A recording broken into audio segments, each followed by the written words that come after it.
Estou certo de que todos nós, numa ou noutra ocasião, temos experimentado um extraordinário sentimento de tranquilidade e beleza, inspirado pelos verdes campos, o sol poente, as águas tranquilas ou os picos cobertos de neve. Mas o que é a beleza? É meramente a apreciação que sentimos? Ou é a beleza coisa separada do percebimento?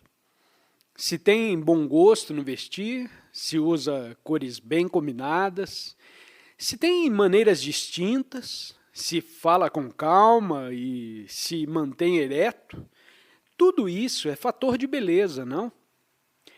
Mas é apenas a expressão externa de um estado interior, como a poesia que escreve ou o quadro que pinta. Pode olhar para o verde campo refletido no rio e nenhum sentimento de beleza experimentar, continuar indiferente o seu caminho. Se como pescador vê todos os dias as andorinhas voando rente à água, isso provavelmente pouco significa para você. Mas se está cônscio da extraordinária beleza desse espetáculo que acontece, dentro em você, que te faz exclamar, oh, que lindo! Qual o fator desse íntimo senso de beleza? Existe a beleza da forma exterior, trajes de bom gosto, belos quadros, móveis atraentes, ou completa ausência de móveis, com paredes nuas e bem proporcionadas, janelas de formas perfeitas e etc. Não é meramente a isso que me quero referir, porém aos fatores que concorrem para aquela beleza interior. Por certo, para termos aquela beleza interior, deve haver completo abandono de si próprio. O sentimento de completa ausência de prisões, restrições, defesas e resistência. Mas esse abandono se torna caótico quando desacompanhado da austeridade. Mas sabemos o que significa ser austero? Satisfazer-se com pouco e não pensar em termos de mais? O abandono deve estar acompanhado de profunda austeridade. Da austeridade que é extraordinariamente simples. Porque a mente nada está adquirindo, ganhando, não está pensando em termos de mais. É a simplicidade nascida do abandono. Mas a austeridade que produz o estado de beleza criadora. Mas se não existe amor, não pode ser simples, não pode ser austero. Pode falar a respeito de simplicidade e austeridade, mas sem amor, elas são meramente uma forma de compulsão e, portanto, não pode haver abandono. Só tem amor aquele que se abandona, que se esquece completamente de si próprio e, de sorte, faz nascer o estado de beleza criadora. A beleza é bem óbvio, inclui também a beleza da forma. Mas, se não há beleza interior, a mera apreciação sensorial da beleza da forma conduz à degradação, à desintegração. Só a beleza interior, ao sentir verdadeiro amor pelas pessoas e por todas as coisas da terra. E com esse amor, vem um extraordinário sentimento de consideração, de vigilância e de paciência. Pode ter uma técnica perfeita, como cantor ou poeta, pode saber pintar ou concatenar palavras, mas sem essa beleza criadora, interior, o seu talento será muito pouco significativo. Infelizmente, quase todos nós estamos nos tornando meros técnicos. Passamos em exames, adquirimos tal ou tal técnica, a fim de ganharmos o nosso sustento. Mas o adquirir técnica ou desenvolver capacidades, sem se dar atenção ao estado interior, é produtivo de fealdade e de caos no mundo. Se despertamos a beleza criadora interiormente, ela se expressa exteriormente. E há, então, a ordem. Mas isso é muito mais difícil do que adquirir uma técnica, porque significa completo abandono de nós mesmos. Significa sermos sem medo, livres de constrangimento, sem resistência e sem defesa. E só podemos abandonar a nós mesmos dessa maneira quando há austeridade, quando há o sentimento de grande simplicidade interior. Exteriormente podemos ser simples, usar poucas roupas e nos satisfazer com uma só refeição ao dia, mas isso não é austeridade. A austeridade, quando a mente é capaz de infinita experiência, quando tem experiência e, ao mesmo tempo, se conserva muito simples. Mas só pode nascer esse estado quando a mente já não está pensando em termos de mais, em termos de adquirir ou vir a ser algo por meio do tempo. O que estou dizendo poderá ser para você difícil de compreender, mas é verdadeiramente importante. Veja, os técnicos não são criadores. E há cada vez mais técnicos no mundo. Pessoas que sabem o que fazer e como fazer, mas que não são criadoras. Na América, há máquinas calculadoras capazes de resolver em poucos minutos problemas matemáticos que um homem, trabalhando 10 horas por dia, levaria 100 anos para resolver. Tão extraordinárias máquinas estão sendo criadas, mas as máquinas jamais serão criadoras. No entanto, os entes humanos se tornando cada vez mais semelhante a máquinas. Mesmo quando se rebelam, sua revolta se verifica dentro dos limites da máquina e não é, portanto, uma revolução. Muito importa, pois, descobrir o que é ser criador. Só pode ser criador quando há abandono. Isso significa, em verdade, quando não há sentimento de compulsão, medo de não ser, não ganhar, não alcançar. Há, então, grande austeridade, simplicidade e, ao mesmo tempo, amor. Essa totalidade é beleza, o estado criador. Pergunta: a alma sobrevive após a morte? Resposta: se deseja realmente saber isso, como você vai saber? Lendo o que Shankara, Buda ou Cristo disse? Ouvindo o seu guia ou santo particular? Todos eles podem estar completamente enganados. Está disposto a admitir isso? O que significa que sua mente está nas condições adequadas ao investigar? Em primeiro lugar, tem, naturalmente, de verificar se existe uma alma para sobreviver. O que é a alma? Você sabe o que é? Ou apenas te foi ensinado que existe uma alma, por seus pais, pelo sacerdote, por determinado livro, por seu meio cultural e o aceitou? É isso? A palavra alma supõe algo transcendente à existência física, não é verdade? Você tem seu corpo físico e também o seu caráter, suas virtudes. E acima de tudo isso, você diz, está a alma. Se esse estado existe de fato, deve ser um estado espiritual de natureza temporal. E está perguntando se esta certa coisa espiritual sobrevive à morte. Esta é uma parte da questão. A outra parte é: o que é a morte? Você sabe o que é a morte? Deseja saber se há sobrevivência após a morte? Mas veja, essa questão não é importante.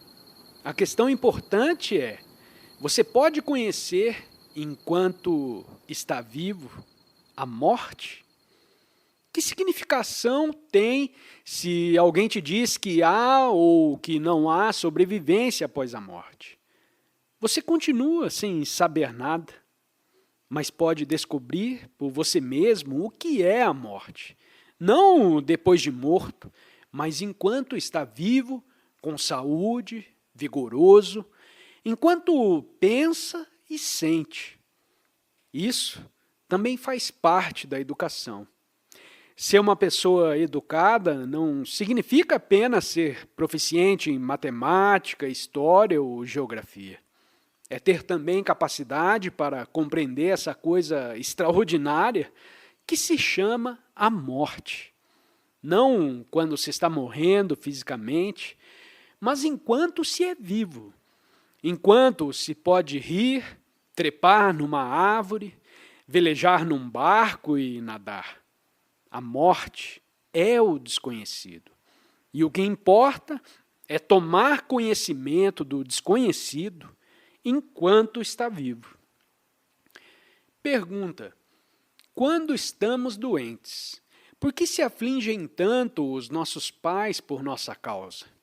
Resposta: os pais, em geral, têm interesse em olhar pelos filhos, em cuidar deles, mas quando se afligem demais, isso indica estarem mais interessados em si próprios do que nos filhos. Não querem nos ver morrer porque dizem: se nosso filho ou nossa filha morrer, o que irá ser de nós? Se os pais amassem os filhos, você sabe o que aconteceria? Se seus pais te amassem realmente, cuidariam de que não tivesse nenhum motivo para ter medo, de que fossem entes humanos sãos e felizes. Cuidariam de que não houvesse guerra e nem pobreza no mundo, de que a sociedade não te destruísse e aos que te cercam, quer aldeões, quer citadinos, quer animais. É porque os pais não amam verdadeiramente os filhos que há guerras, que há ricos e pobres. Nos filhos, empataram a própria existência e por meio deles esperam ter continuidade. Assim, se você se adoece gravemente e seus pais se afligem muito, o que os aflige é o sofrer deles próprios. Mas isso eles nunca admitirão. Posses, terras, nome, riqueza e família constituem os meios da continuidade individual, também chamada imortalidade. E quando algo acontece aos filhos, os pais ficam aterrados e grandemente aflitos, porque estão principalmente interessados em si próprios. Se os pais estivessem realmente interessados em seus filhos, a sociedade seria transformada da noite para o dia. Teríamos uma educação de espécie diferente, um lar diferente e um mundo sem guerra. Pergunta: deveriam os templos ser franqueados indistintamente a todos para devoção? Resposta: o que é o templo? Um lugar de devoção onde há um símbolo de Deus, ou seja, uma imagem concebida pela mente e esculpida na pedra pela mão. Essa pedra, essa imagem, não é Deus, é? É apenas um símbolo. E o símbolo é como sua sombra quando anda no sol. Sua sombra não é você.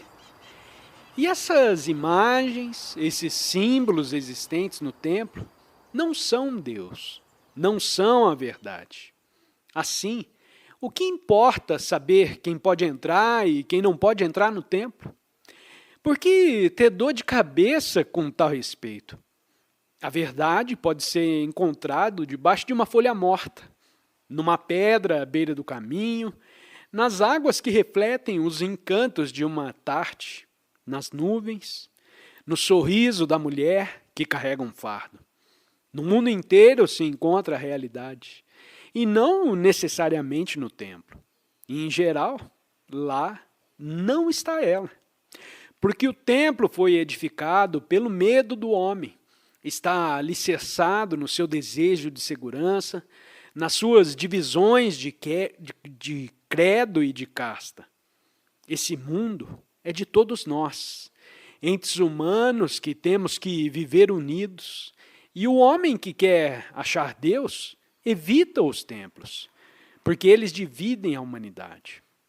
A igreja cristã, a mesquita muçulmana, o seu templo hinduísta, estão dividindo, separando os entes humanos. E o homem que está em busca de Deus não quer saber de nenhuma dessas coisas. Assim, a questão sobre se este ou aquele indivíduo pode ou não pode entrar no templo se torna um mero caso político. Não encerra nenhuma realidade. Pergunta: qual o papel da disciplina em nossa vida? Resposta: infelizmente, tem um papel muito importante, não é verdade? Grande parte de sua vida é disciplinada. Faz isso e não faz aquilo. Outros te dizem a que horas deve se levantar, o que deve e o que não deve comer, o que deve saber e o que não deve saber, o que deve ler, frequentar as aulas, passar nos exames e etc. Seus pais, seus mestres, sua sociedade, sua tradição, seus livros sagrados, todos te dizem o que deve fazer. E de sorte a sua vida está limitada, circunscrita pela disciplina, não é verdade? Vocês são prisioneiros do fazer e não fazer, as grades de sua gaiola. O que acontece à mente limitada pela disciplina? De certo, só quando tem medo de alguma coisa, quando está resistindo a alguma coisa, necessita de disciplina. Tem então de se controlar, de se conter. Isso o faz voluntariamente, ou você é obrigado a fazê-lo pela sociedade, por seus pais, por seus mestres, por sua tradição, por seus livros sagrados. Mas se começa a investigar, a pesquisar, se aprende e compreende sem medo, é então necessária a disciplina? Então essa mesma compreensão produz sua ordem própria e verdadeira. Ordem não nascida de imposição ou compulsão. Pense nisso. Porque quando é disciplinado pelo medo, esmagado pela compulsão da sociedade, dominado pelo que dizem seus pais e mestres, não há para você nenhuma liberdade, nenhuma alegria. E foi-se toda a iniciativa. Quanto mais antiga a cultura ou civilização, tanto maior o peso da tradição que te disciplina, que te diz o que deve e o que não deve fazer. E dessa maneira vocês são esmagados psicologicamente, arrasados como se sobre vocês tivesse passado um rolo compressor. Foi o que aconteceu na Índia. Tão tremendo é o peso da tradição que toda iniciativa foi destruída e deixamos de ter indivíduos. São meras peças da máquina social e estão satisfeitos em sê-lo. Compreende? Você não se revolta, não explode, não rompe suas cadeias.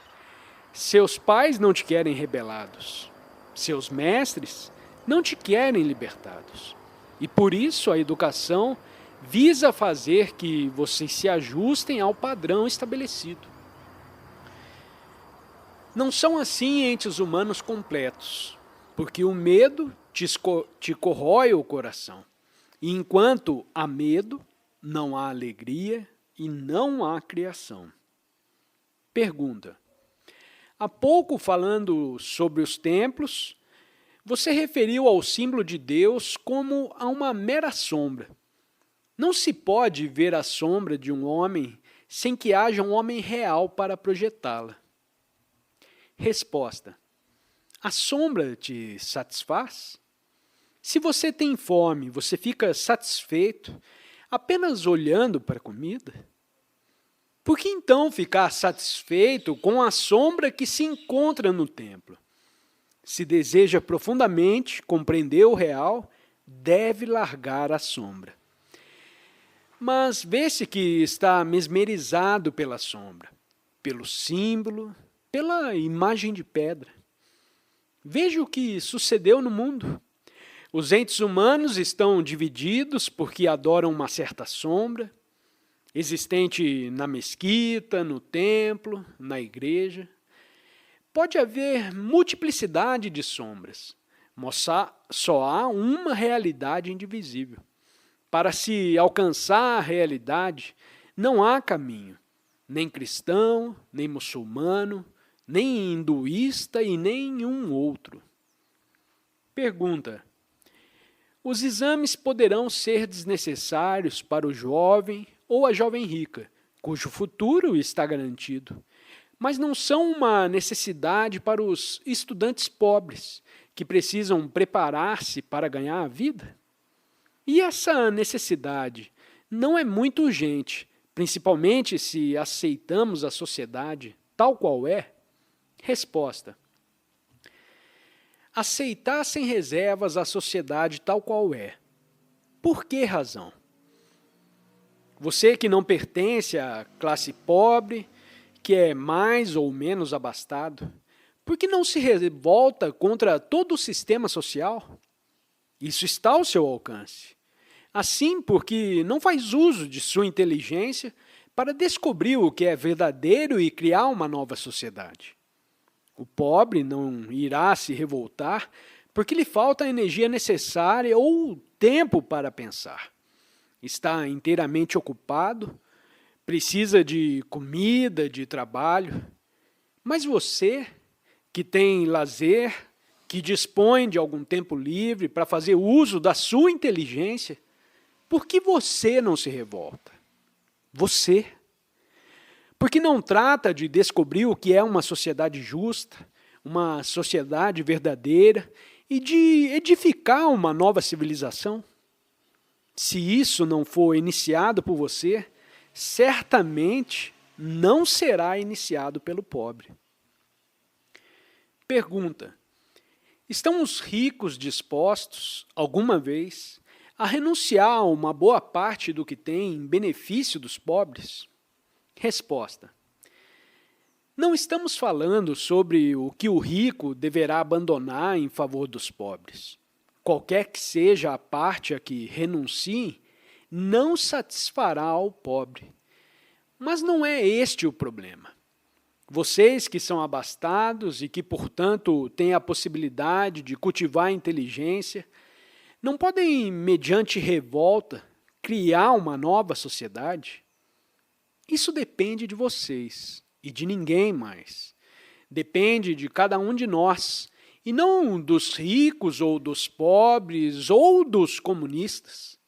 Mas, em geral, não possuímos esse espírito de revolta, esse ímpeto de libertação e de descobrimento.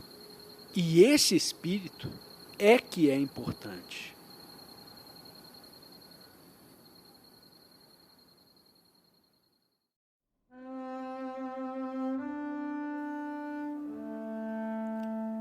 Alguma vez você já ficou sentado, muito quieto, de olhos fechados, observando o movimento do seu pensar? Já observou sua mente funcionando? Ou melhor, sua mente já observou a si própria em funcionamento para ver quais são os seus pensamentos, seus sentimentos, como olha para as árvores, para as flores, as aves, as pessoas, como respondem a uma sugestão ou reage a uma ideia nova? Já fez isso alguma vez? Se não, está perdendo muita coisa. Se não sabe como sua mente reage, se sua mente não está consciente de suas próprias atividades, nunca descobrirá o que é a sociedade. pode ler livros de sociologia, estudar ciências sociais, mas se não sabe como funciona a sua mente, não compreende o que é a sociedade, pois sua mente é parte integrante da sociedade. Ela é a própria sociedade. Suas reações, suas crenças, suas idas ao templo, os trajes que usa, as coisas que faz ou que não faz, o que pensa. A sociedade constituiu-se de tudo isso. É a réplica de tudo o que se passa em sua mente. Sua mente, pois, não está separada da sociedade. Não é distinta de sua cultura, de sua religião, de suas divisões de classe, das ambições e conflitos da humanidade em geral. Tudo isso é a sociedade da qual você é parte integrante. Não existe vocês separado da sociedade. Pois bem, a sociedade está sempre procurando controlar, formar, moldar o pensar dos jovens. Desde o momento em que nascem e começam a receber impressões, seu pai e sua mãe ficam a lhe dizer o que deve e o que não deve fazer, o que deve crer e o que não deve crer. Te dizem que há Deus ou que não há Deus. Porém, somente o Estado, cujo profeta é certo ditador. Desde a infância, tais coisas lhe são inoculadas continuamente e, portanto, a sua mente, ainda muito nova, impressionável, indagadora, curiosa, desejosa de descobrir, vai sendo gradualmente enclausurada, condicionada e moldada para que se ajuste ao padrão de uma determinada sociedade e nunca seja um revolucionário. Uma vez firmado o hábito de pensar segundo um padrão, mesmo quando se revolta, isso acontece dentro do padrão. É revolta semelhante à revolta de presos que reclamam por melhor comida e mais comodidade, mas sempre entre os muros da prisão.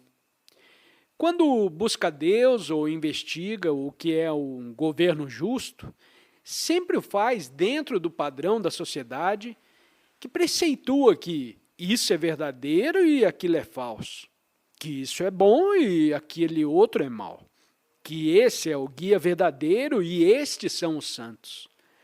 Sua revolta, pois, tal como a chamada revolução, promovida por homens ambiciosos ou muito hábeis, está sempre limitada pelo passado. Não é revolta, não é revolução, porém só uma atividade mais intensa dentro do padrão. A revolta real, a revolução verdadeira, é aquela que quebra as cadeias do padrão para investigar fora dele. Deve saber que todos os reformadores, não importa quem sejam eles, só se interessam em melhorar as condições internas da prisão. Nunca te dizem que não se ajuste, nunca te dizem rompa as muralhas da tradição e da autoridade, sacode o condicionamento que te aprisiona a mente. E a verdadeira educação é não apenas exigir que passe em exames, para os quais se prepara apressadamente ou que escreva sobre algo que aprendeu de cor, porém sim te ajudar a perceber os muros da prisão em sua mente que está cativa. A sociedade influencia todos nós, nos moldando constantemente o pensar.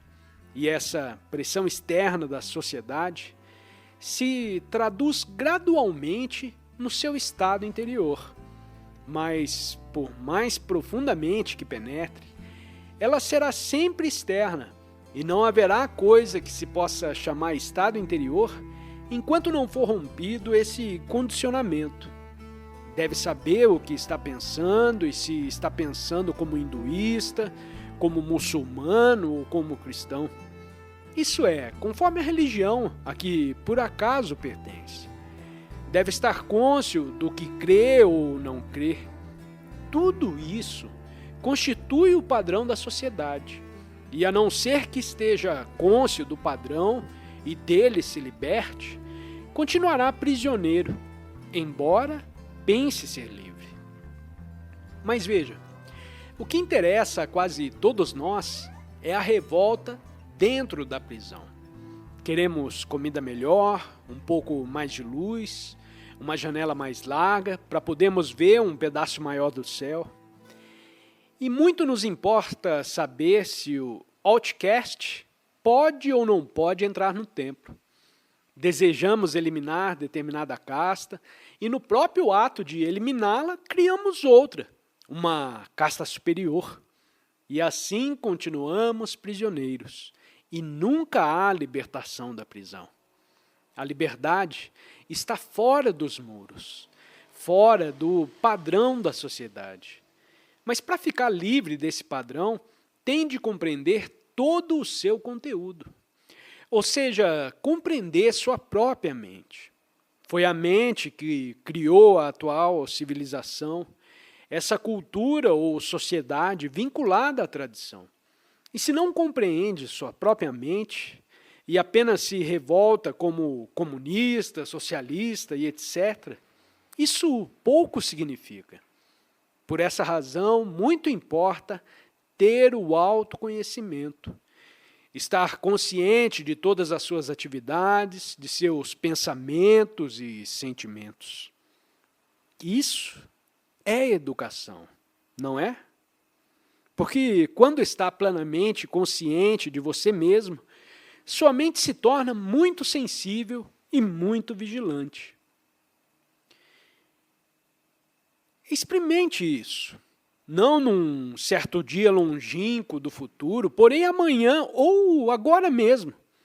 Se há muita gente em sua casa, trate de sair a sós, para se sentar debaixo de uma árvore ou à beira do rio e observar sossegadamente como funciona a sua mente. Não a corrija dizendo isso é certo, aquilo é errado, simplesmente a observe. Como quem assiste a um filme. Os atores e atrizes estão desempenhando os seus papéis e você está apenas vendo. Pela mesma maneira, observe como funciona a sua mente. Isso é verdadeiramente interessante. Muito mais interessante do que qualquer filme. Pois a sua mente é o resíduo de todo mundo e contém tudo que os entes humanos têm experimentado. Você compreende? Sua mente é a humanidade. E quando percebe isso, terá uma imensa compaixão. Dessa compreensão nasce um grande amor, e então, ao ver coisas belas, saberá o que é a beleza. Pergunta: como você aprendeu tudo isso de que fala e como chegaremos a conhecê-lo? Resposta: essa é uma boa pergunta, não acha? Pois bem, se posso falar um pouco de minha própria pessoa, sabe que não li nenhum dos livros que tratam essas coisas. Nem os Upanishads, nem o Bhagavad Gita, nem livros de psicologia. Mas, como já lhes disse, se observar sua própria mente, lá encontrará tudo. Assim, pois, quando empreende a jornada do autoconhecimento, os livros são sem importância. É como entrar num país estranho, onde se começam a ver coisas novas, a fazer extraordinários descobrimentos. Mas veja, tudo isso é destruído se dá importância a você mesmo. No momento em que diz, descobri, agora eu sei, sou um grande homem porque descobri isso e descobri aquilo e aquele outro. Nesse momento, você está perdido. Se tem de fazer uma longa viagem, deve levar muito pouca bagagem. Se deseja galgar grandes alturas, deve viajar leve. Essa pergunta, no entanto, é importante, Porque o descobrimento e a compreensão vêm com o autoconhecimento, pela observação dos movimentos da mente. O que diz do seu próximo, sua maneira de falar, de andar, de olhar ao céu, sua maneira de tratar as pessoas, de cortar um ramo de árvore. Todas essas coisas são importantes, porque atuam como espelhos que te mostram exatamente como você é. E se está vigilante, descobre de novo todas as coisas, momento por momento. Pergunta: devemos formar alguma ideia a respeito de alguém ou não? Resposta: por que ter ideias a respeito de pessoas? Deve formar opinião, juízo acerca de alguém? Quando tem ideias a respeito do seu mestre, o que se torna importante para você? Não é o mestre, porém as ideias que tem sobre ele. E é isso que acontece na vida, não é verdade? Todos temos opiniões a respeito de pessoas. Dizemos, fulano é bom, fulano é frívolo, fulano é supersticioso, fulano faz isso, aquilo e aquele outro. Estendemos uma cortina de ideias entre nós mesmos e outra pessoa. E por essa razão, nunca nos encontramos realmente com ela. Depois de vermos alguém fazer uma coisa, dizemos, e ele faz tal coisa. Por isso se torna importante datar os fatos. Entende? Se vê alguém fazer uma coisa que considera boa ou má, forma uma opinião sobre essa pessoa. Opinião que tende a fixar-se de modo que, quando 10 dias ou um ano mais tarde você encontra com essa tal pessoa, ainda está pensando nela nos termos de sua opinião. Mas durante esse período, a pessoa pode ter mudado. Muito importa, portanto, nunca dizer, ele é assim, porém, ele era assim em fevereiro. Pois no fim do ano ele poderá estar completamente mudado. Se diz a respeito de alguém, eu conheço essa pessoa, pode estar redondamente enganado. Portanto, só conhece até um certo ponto, ou pelos fatos ocorridos numa certa data, e, afora isso, não a conhece absolutamente. Assim, o importante é que você encontre com outro ser humano sempre com a mente fresca, e não com seus preconceitos, com suas ideias fixas e suas opiniões. Pergunta: o que é sentimento e como sentimos? Resposta: se você tem aulas de fisiologia, seu mestre provavelmente te explicou como é constituído todo o sistema nervoso humano. Quando alguém te belisca, você sente dor. O que significa isso? Seu nervo leva uma sensação ao cérebro e em seguida você diz, você me feriu. Pois bem, essa é a parte física do sentir. Analogamente a sentimento psicológico, não é exato? Se você considera admiravelmente belo alguém e diz, você é feio, você se sente magoado. E isso significa o quê? Houve certas palavras que o cérebro traduz como desagradáveis ou ofensivas e te perturba. Ou alguém te lisonjeia e diz, como é agradável ouvir isso. Assim, pensar, sentir, é uma reação. Reação a uma picada de um alfinete, a um insulto, a uma lisonja e etc. A totalidade disso constitui o processo do pensar-sentir, mas esse processo é muito mais complexo ainda. E tem a possibilidade de aprofundá-lo mais e mais. Veja, toda vez que temos um sentimento, sempre lhe damos um nome, não é verdade? Dizemos que o sentimento é agradável ou doloroso. Quando nos irritamos, damos a esse sentimento um nome: cólera. Mas já pensou no que ocorreria se não desse nome a um sentimento? Experimente fazer isso. Na próxima vez que você se irritar, não dê um nome a isso. Não o chame de cólera. Se mantenha simplesmente consciente do sentimento, sem lhe dar nome, para ver o que acontece. Pergunta: qual a diferença entre a cultura americana e a cultura hindu?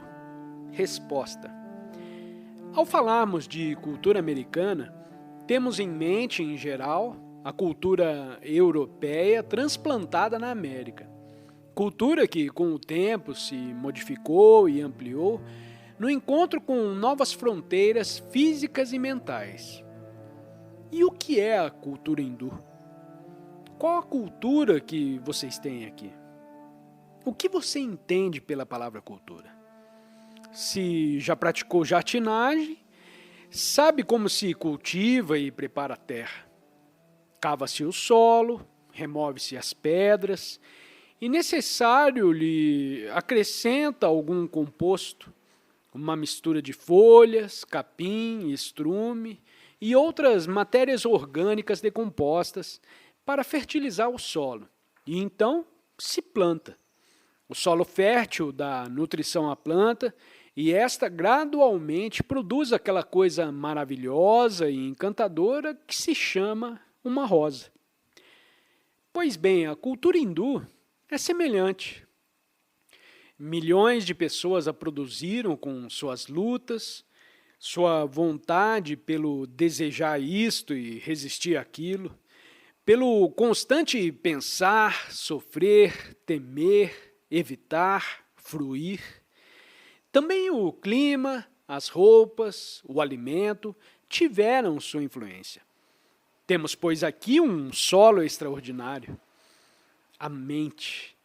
E antes de estar ela completamente moldada, houve uns poucos indivíduos cheios de vitalidade e força criadora que explodiram por toda a Ásia. Não diziam como vocês: tenho de aceitar os decretos da sociedade. O que dirá meu pai se eu não fizer? Pelo contrário, esses homens haviam encontrado algo e não se mostravam indiferentes, porém possuídos de ardente entusiasmo. Tudo isso constituiu a cultura hindu. O que pensa, os alimentos que toma, os trajes que veste, suas maneiras, suas tradições, o seu falar, suas pinturas e estátuas, seus deuses e sacerdotes e livros sagrados. Tudo isso é cultura hindu. Assim, a cultura hindu é um tanto diferente da cultura europeia, mas abaixo da superfície, o movimento é o mesmo. Esse movimento poderá expressar-se diferentemente na América, pois lá as necessidades diferem. Há menos tradições, mais confortos e etc. Mas abaixo da superfície, o movimento é o mesmo. Achar a felicidade, descobrir o que é Deus, o que é a verdade. E quando esse movimento se detém, a cultura declina, como aconteceu nesse país. Quando esse movimento é embargado pela autoridade, pela tradição, pelo medo, há declínio e deterioração. O impulso para descobrir o que é a verdade, o que é Deus, é o único impulso real. E todos os outros impulsos são subsidiários. Quando jogamos uma pedra na água tranquila, formam-se círculos crescentes. Esses círculos crescentes são os movimentos subsidiários às reações sociais. Mas o movimento real está no centro. O movimento para achar a felicidade, Deus, a verdade.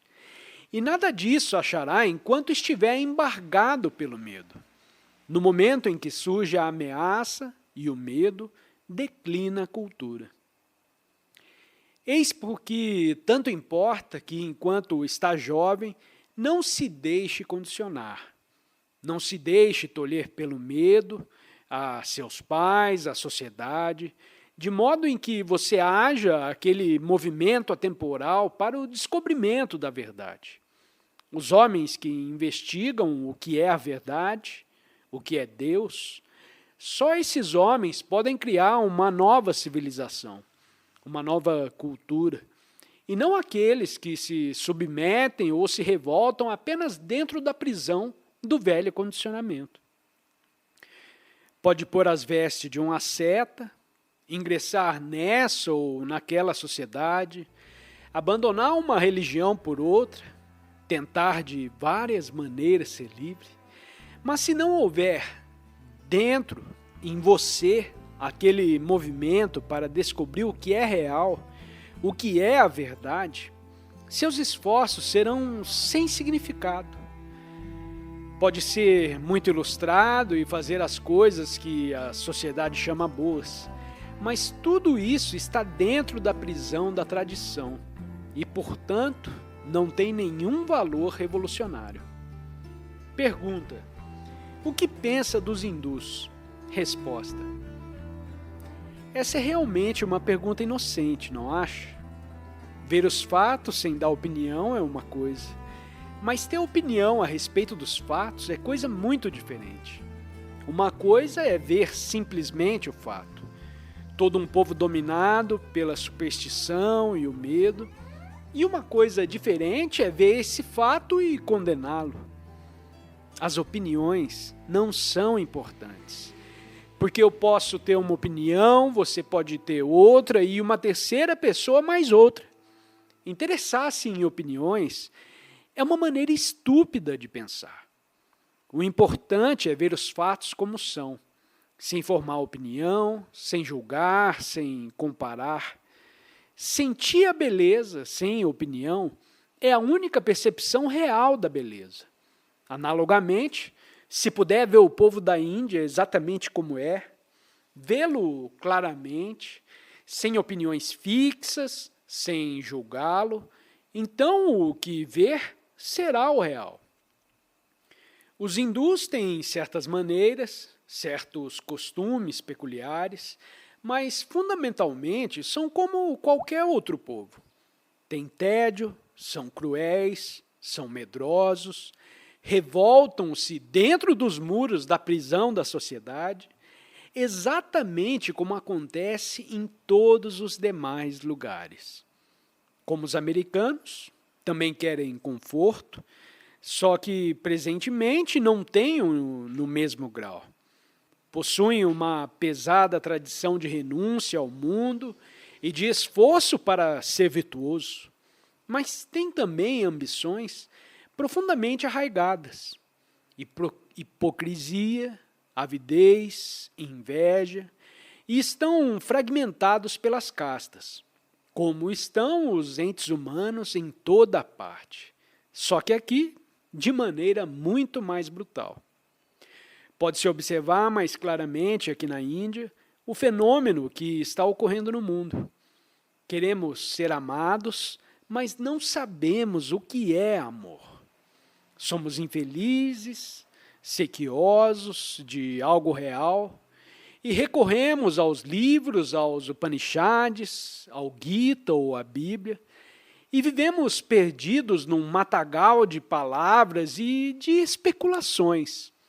Seja aqui, seja na Rússia, seja na América, a mente humana é semelhante, só que se expressa de diferentes maneiras, sob céus diferentes e diferentes governos.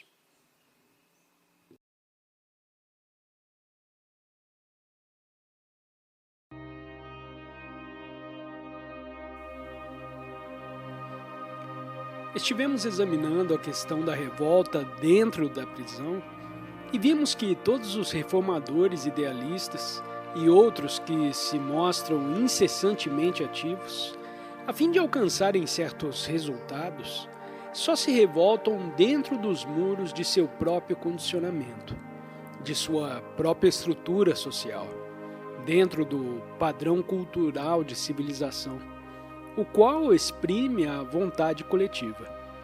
Penso que seria bastante proveitoso examinar agora o que é confiança e como ela nasce. Com a iniciativa vem a confiança, mas toda iniciativa dentro do padrão só produz presunção, que é coisa muito diferente da confiança, em que não existe eu. Você sabe o que significa ter confiança? Se faz uma coisa com suas próprias mãos, se planta uma árvore e a vê crescer, se pinta um quadro ou escreve uma poesia, ou, quando mais velho, constrói uma ponte ou desempenha à perfeição um certo cargo administrativo, isso te dá a confiança de ser capaz de fazer algo.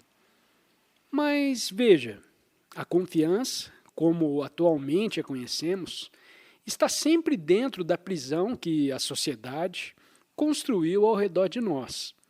A iniciativa dentro da prisão cria com efeito uma certa confiança, porque você se sente capaz de fazer coisas. Desenhar uma flor, ser um bom médico, um excelente cientista e etc. Mas esse sentimento de confiança que vem com a capacidade de ser bem-sucedido dentro da estrutura social, ou a capacidade de fazer reformas, melhorar a iluminação, decorar o interior da prisão, essa confiança é, em verdade, presunção. Você sabe que é capaz de fazer algo e você se sente importante quando faz. Mas se ao contrário, pela investigação, pela compreensão, você se liberta da estrutura social, de que é parte integrante, vem uma confiança de espécie totalmente diferente, na qual não há sentimento da própria importância. E compreender a diferença entre as duas, a presunção e a confiança livre do eu, penso que isso será altamente significativo em nossa vida. Quando joga com maestria um certo jogo, por exemplo, cricket, futebol, tem um certo sentimento de confiança, não é exato? Isso te dá a convicção de que é um bom jogador. Se resolve com rapidez problemas matemáticos, isso também cria um sentimento de confiança em você mesmo. Quando a confiança provém de ação exercida dentro da estrutura social, é sempre acompanhada de uma estranha arrogância, não é verdade? A confiança do homem que sabe fazer coisas, que é capaz de alcançar resultados, traz sempre o colorido dessa arrogância do eu, desse sentimento que nos faz dizer, só eu faço isso.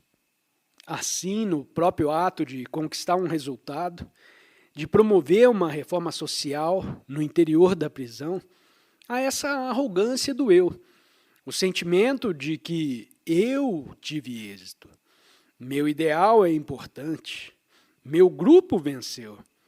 Essa consciência de eu e de meu acompanha sempre a confiança que se expressa dentro do padrão social. Você já notou como são arrogantes os idealistas?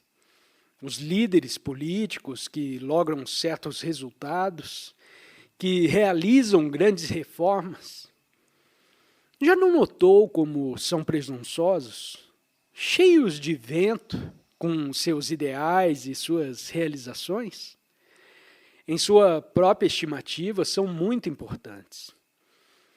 Leia uns poucos discursos políticos, observe alguns desses que se intitulam reformadores e verá que no próprio processo de reformação, eles estão cultivando o próprio ego.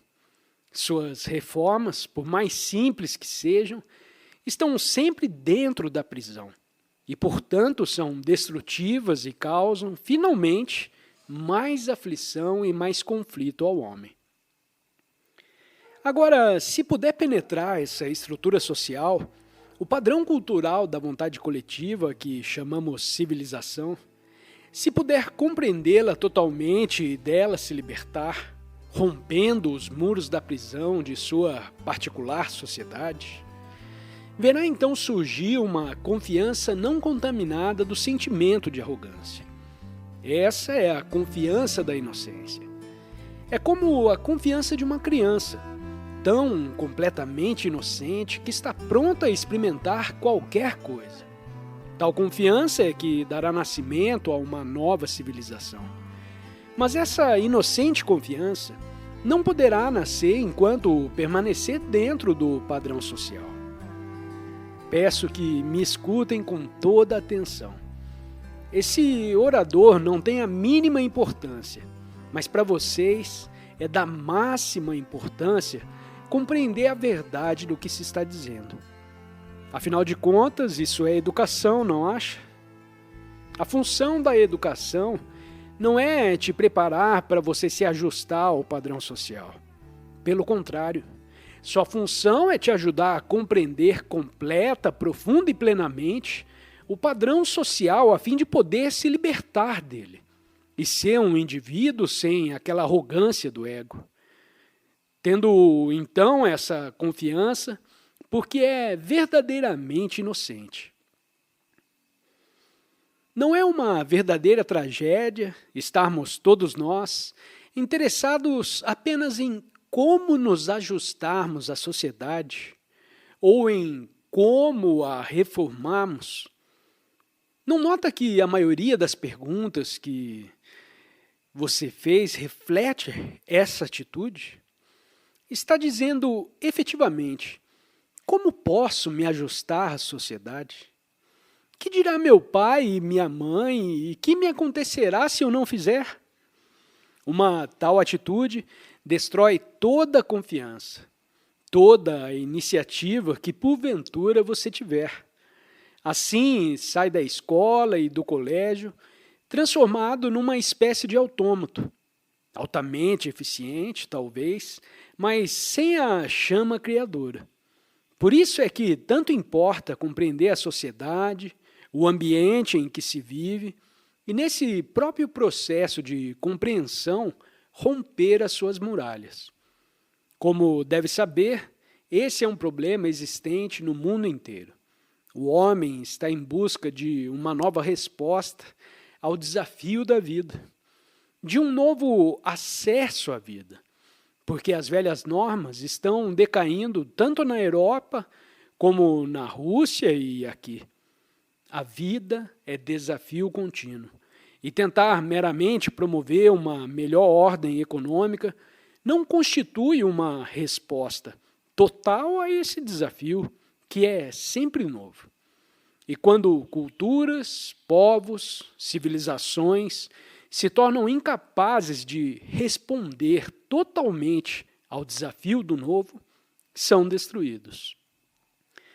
A menos que seja educado adequadamente, a menos que tenha aquela extraordinária confiança da inocência, será inevitavelmente absorvido pelo coletivo.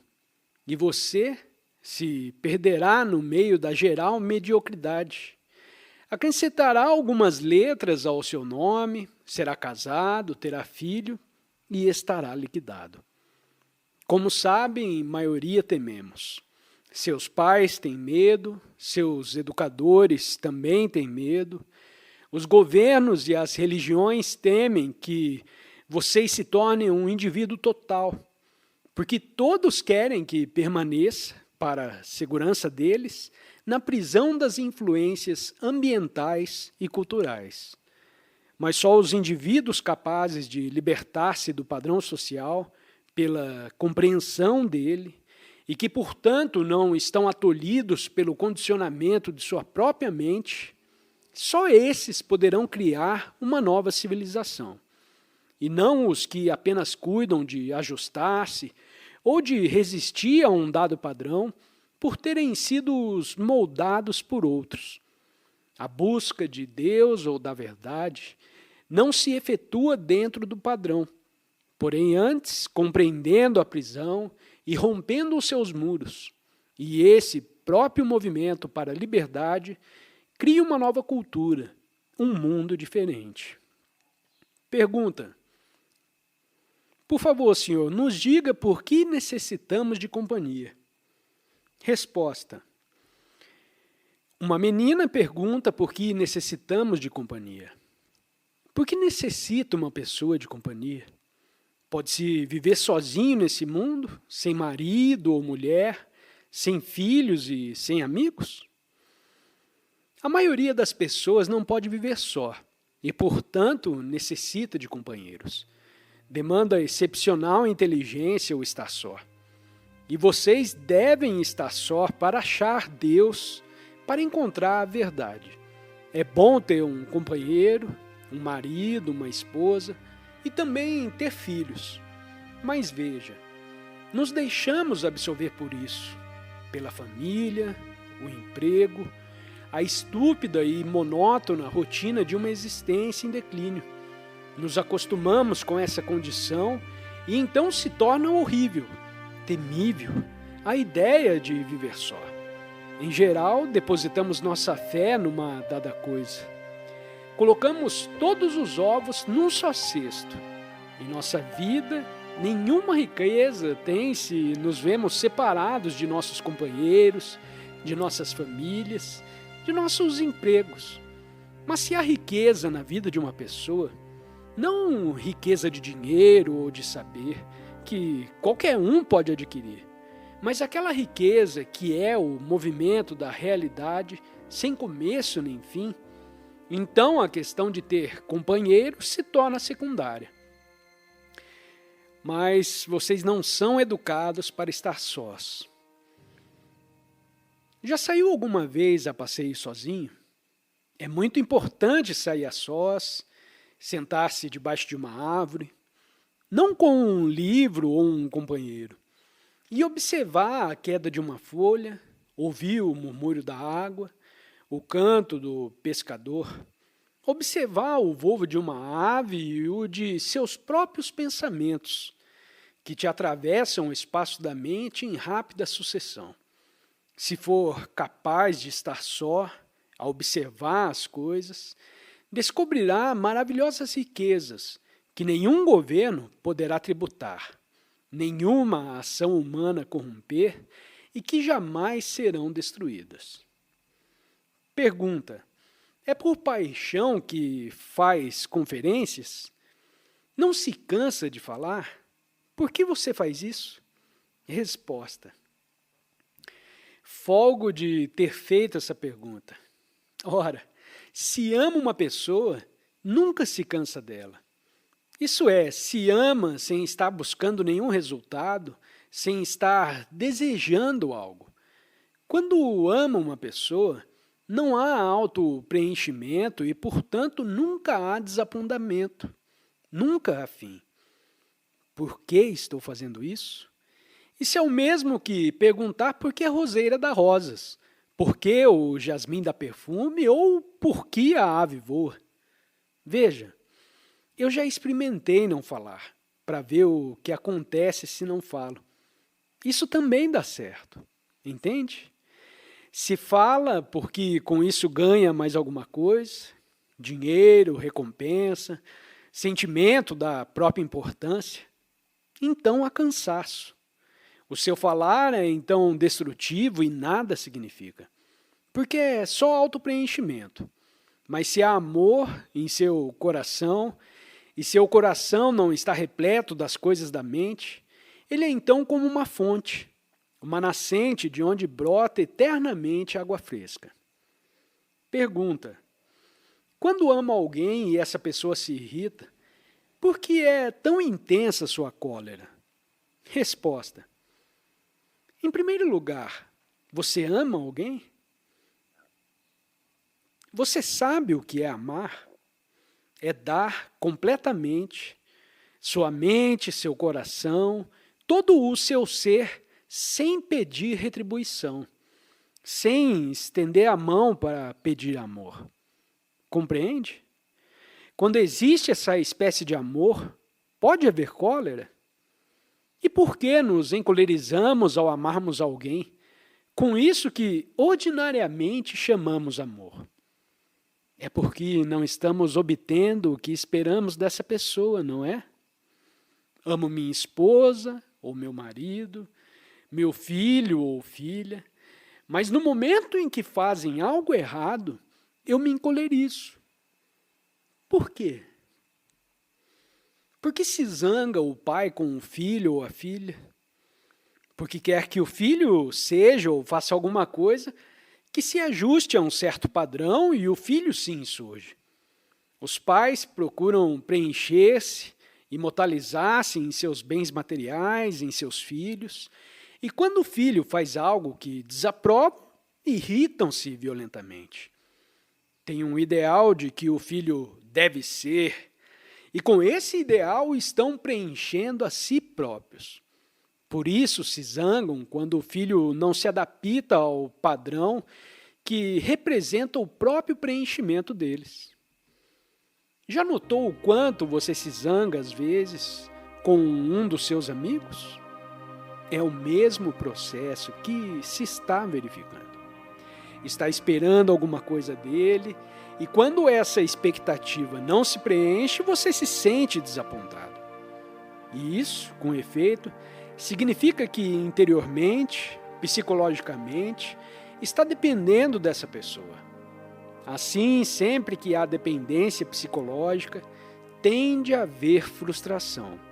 E a frustração, inevitavelmente, gera a cólera, o azedume, o ciúme e várias outras formas de conflito. Por isso, muito importante, enquanto está jovem, amar com todo o seu ser. Uma árvore, um animal, o seu mestre, o seu pai. Porque então pode descobrir por você mesmo o que é viver sem conflito e sem medo. Mas veja, o educador em geral está interessado em si próprio, em seus problemas pessoais, domésticos, econômicos, profissionais. Não tem amor no coração.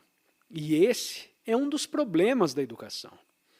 Vocês talvez tenham amor no coração porque amar é coisa natural nos jovens. Mas esse amor é depressamente destruído pelos pais, pelo educador, pelo ambiente social.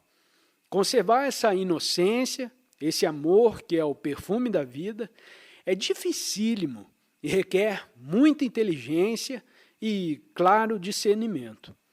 Pergunta: como pode a mente ultrapassar os obstáculos em si própria existentes? Resposta: para poder ultrapassar os obstáculos em si própria existentes, deve a mente, em primeiro lugar, estar consciente deles, não? Deve conhecer as limitações, os confins, as fronteiras de sua própria mente. Mas são raros os que os conhecem. Dizemos que os conhecemos, mas isso é mera asserção verbal. Nunca dizemos, há uma barreira, um empecilho dentro de mim e desejo compreender isso. Portanto, quero conhecer essa coisa, ver como se originou e sua inteira natureza. Quando se sabe qual é a doença, há possibilidade de cura. Mas para se conhecer a doença, isso é a limitação ou barreira da mente, e compreendê-la, não devemos condená-la. Não devemos que dizer é certa ou errada. Devemos observá-la sem nenhuma opinião, sem nenhum preconceito a seu respeito, o que é dificílimo, porque somos educados para condenar. Para compreender uma criança, não deve haver condenação. Condená-la não tem significação nenhuma. Você deve observá-la. Quando brinca, quando chora, quando come, observá-la em todas as suas disposições de espírito. Mas não pode fazer isso se disser que ela é feia, que é estúpida, que é isso ou aquilo.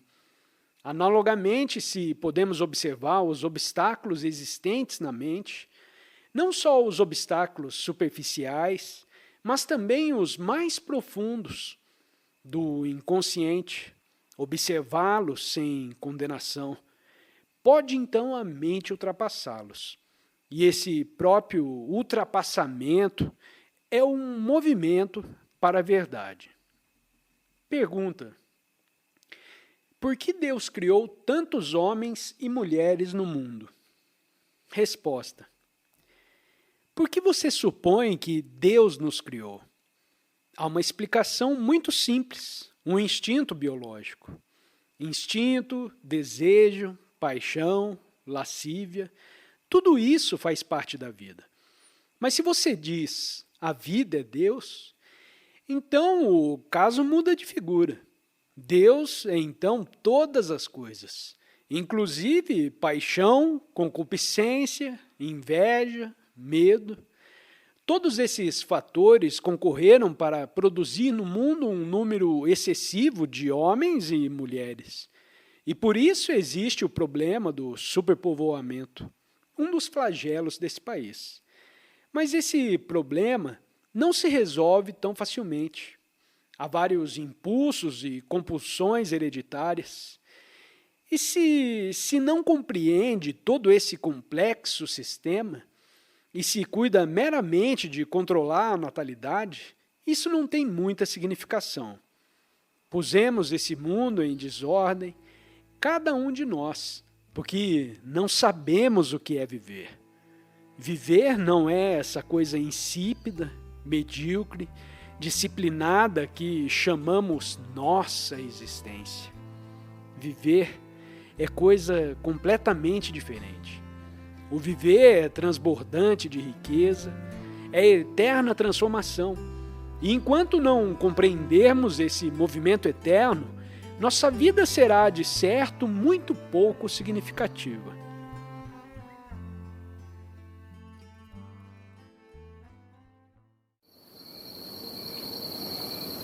Se você acha o conteúdo desse canal relevante e você quer ajudar esse projeto, aí na descrição tem o link dos apoiadores. Clicando lá, você seleciona uma opção, a sua escolha, e com esse simples gesto, você está ajudando a gente a continuar produzindo conteúdo.